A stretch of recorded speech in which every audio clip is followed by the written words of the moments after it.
Morning and welcome back to my channel.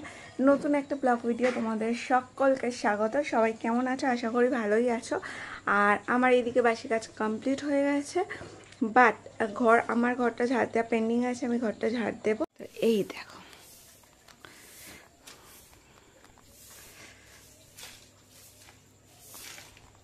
তো চলো ঘরটা ঝাড় দিয়ে নিয়ে তারপর তোমাদের সাথে দেখা হচ্ছে। কিছু জিনিস আছে যেগুলো ঘরোয়া পদ্ধতি টোটকা, বাট আমরা কি করি সেগুলো না করি, মেডিসিনের ওপর ডিপেন্ড করি। তো এখন আমি যাচ্ছি ছাদে। আজকে বেশি জামা কাপড় নেই, কারণ কালকে অলরেডি সমস্ত কিছু কাচা কমপ্লিট হয়ে গেছে। আর যেহেতু এখন আমি সার্ভিস করছিও না, হাউস ওয়াইফ আছি, তো সেই জন্য আমার জামা কাপড় তো নেই সেরকম, পরে না 9 মাসে 6 মাসে পরে। আর সব থেকে বড় কথা কি জানো তো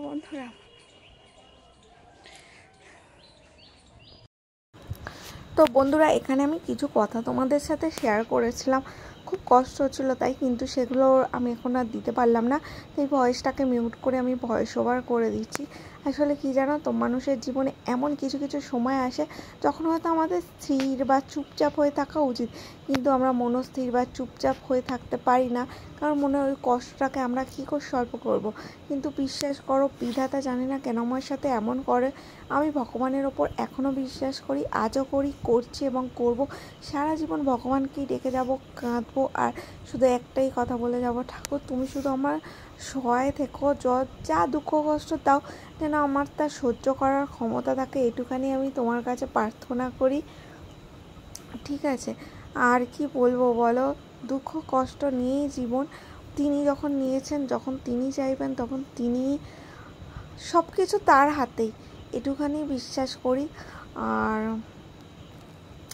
এই চ্যানেলটাতে কাজ করতে করতে বারবার থামিয়ে দিই, তার কারণ একদম তো ভিউজ গ্রো কোনো কিছু নেই বলে বারবার মনটা খারাপ হয়ে যায়, থামিয়ে দিই। তো আবার ভাবি না, করতে আমায় হবেই। তো সামনেই তো দুর্গাপূজা, আর হাতে কোনো মাত্র কটা দিন বাকি। তোমরা সবাই শপিং শুরু করে দিয়েছো তো? এবছর আমার শপিং আর হবে না বন্ধুরা, ভীষণ বিপদের মধ্যে দিয়ে যাচ্ছে। আর সব থেকে বড়ো কথা কী জানো, দুর্গাপুজোর টাইম আসলে আমার হাত পুরো ফাঁকা হয়ে যায়। এমনি সময় যাও বা টাকা পয়সা থাকে, তাও থাকে না, মানে সেইটুকানিও থাকে না, কেন জানি না। প্রত্যেক বছর সেম জিনিস হয় আমার সাথে। আগের বছর যাও বা চাকরি করতাম, কিন্তু এবছর তো চাকরি করি, মানে ছেড়ে দিয়েছি, তো একদমই হাত পুরোপুরিভাবে ফাঁকা। কি আর বলবো গো, দুঃখের কথা তোমাদের সাথে। যাই হোক, শরতের আকাশ, কখনো বৃষ্টি হচ্ছে, কখনো রোদ্দুর হচ্ছে। আমাদের অনেক দিন পরে আবার আমার অ্যালোভেরা গাছগুলো দেখাচ্ছি। এখানে 3টে গাছ, মানে ভর্তি, মানে এই দেখো, এই অ্যালোভেরা গাছটা আমি জেদ করে বসেছিলাম, আর একটাই বসেছিলাম, সেখান থেকে এত ওই সাইড থেকে সরে এসে এই সাইডে আসলেই দেখো 2টো ক্যারেটে ভর্তি। তাও কত চারা দিয়ে দিয়েছি মানুষকে, কত নষ্ট হয়ে গেছে বলো তো।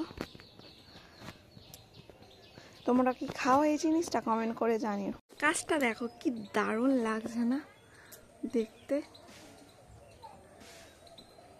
Just awesome.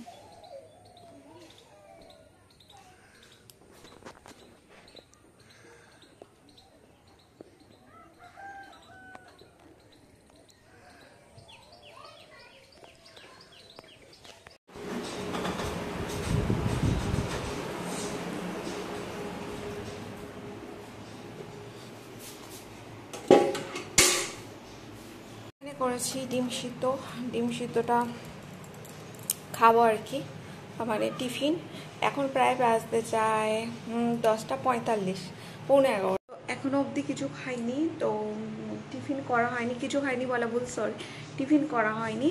তো সেই জন্য এখন টিফিন করব, কারণ তার আগে কাজ সেরে নিলাম, আনাজ টানাজ কেটে কমপ্লিট করে নিলাম। চলো তোমাদেরকে দেখাই কী কী আনাজ কেটেছি। তো এখানে আলু আর উচ্ছে কেটেছি ভাতে দেওয়ার জন্য, আর আলু, টমেটো, পেঁয়াজ এগুলো বাঁধাকপির জন্য। এখানে বাঁধাকপি কেটেছি, আর এখানে পেঁপে আর মান আছে, এগুলো ভাতের জন্য। তরকারি কাঁচা লঙ্কায় হচ্ছে এখন, সেই জন্য কাঁচা লঙ্কাও কেটে নিয়েছি। তো এইদিকে মোটামুটি কিছুটা কাজ কমপ্লিট। এবার আমি টিফিন খেয়ে নেবো কিছু বলতে ডিম সিদ্ধ খাবার, একটা শুকনো মুড়ি করবো, হয়তো রচা করবো। তো কিছু খেয়ে নিয়ে তারপর স্নান করতে যাব। তো এই হচ্ছে আমার টিফিন।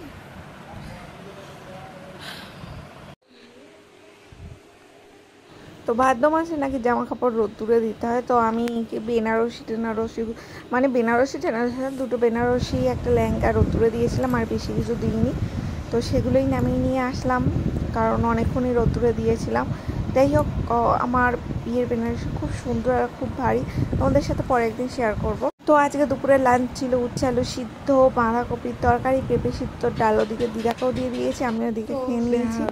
আর এইদিকে আমার সমস্ত তারপর বাসন বাসন ধুয়ে নিয়ে আসা, মানে কাজকর্ম সেরে খাওয়া দাওয়া করে কমপ্লিট হয়ে গেছিলো। অনেকক্ষণ তোমাদের সাথে দেখা হয়নি, মানে বেলা কমপ্লিট, এখন শেখার বেলা শিখছি। আর ঘামে ঘাম ছুটে যাচ্ছে, কারণ গত 2-3 দিন হয়ে গেল বৃষ্টি হয়নি একটুকু। মানে এটা যে কি বিচ্ছিরি গরম। আর বেশি কিছু হবে না, কারণ অলরেডি তরকারি আছে আর পুষ্টি ভাত। তো এরপর আজকে মানে গত 2 দিন ধরে চেষ্টা করছি সকালে উঠে একটু যোগা করার জন্য, বাট কিছুতেই পসিবল হচ্ছে না, কারণ 12:30 1টার সময় যদি আর প্রতিদিন শুই, তো 5টার সময় উঠতে আমি পারছি না, প্রচণ্ড পরিমাণে প্রবলেম হচ্ছে। তো ভাবছি রুটিটা করে যদি মনে হয় একটু যোগা করবো।